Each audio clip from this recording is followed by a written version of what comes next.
السلام عليكم جمهوري الحبيب. شكرا بزاف على التفاعل الخرافي ديالكم في الفيديو ديال الجمعة، وعلى آلاف التعليقات والدعم اللي كتقدموا لي يوميا. اليوم رجعنا ليكم بفيديو جديد ومثير، وغادي ندخل مباشرة فواحد الموضوع اللي كيشغل بالجميع عشاق كرة القدم: توقعات المباريات والنتائج المنتظرة.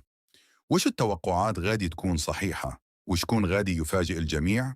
خليكم معايا حتى الأخير باش تعرفوا جميع التفاصيل. المغرب ضد البرازيل، مباراة كتحبس الأنفاس. وش أسود الأطلس يقدروا يطيحوا واحد من أقوى المنتخبات في العالم؟ ولا البرازيل غادي تأكد إنها ما زالت مرشحة بقوة للتتويج بكأس العالم 2026؟ بقاوا معايا حتى الأخير باش تعرفوا التوقع الكامل والنتيجة المتوقعة.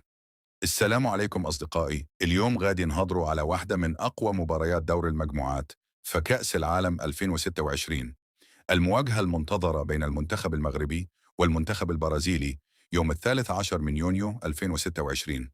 المنتخب المغربي داخل للمباراة بثقة كبيرة بعدما واصل نتائجه الإيجابية خلال السنوات الأخيرة، وكي يعتمد على نجوم كبار بحال القائد أشرف حكيمي، إبراهيم دياز، نصير مزراوي، بلال الخنوس وعدد من المواهب الشابة.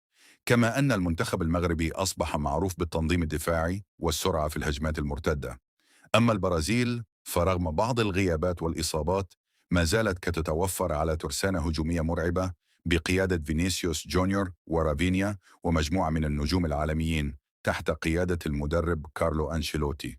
إذا شفنا آخر مواجهة بين المنتخبين سنة 2023، المغرب قدر يحقق الفوز بنتيجة 2-1، وهذا الشيء كيأكد أنه أسود الأطلس ما بقاش كيخاف من المنتخبات الكبيرة. لكن في هذه المباراة البرازيل غادي تدخل بتركيز كبير، لأنها مباراة مهمة في بداية مشوار كأس العالم، بينما المغرب غادي يحاول يستغل السرعة ديال حكيمي وتحركات إبراهيم دياز باش يخلق الخطورة. مفاتيح المباراة: حكيمي ضد فينيسيوس جونيور، معركة وسط الميدان بين الخنوس وكاسيميرو. فعالية المغرب في الهجمات المرتدة، الخبرة البرازيلية في المباريات الكبرى. التوقع ديالي: المباراة غادي تكون متوازنة وصعيبة على الجوج منتخبات.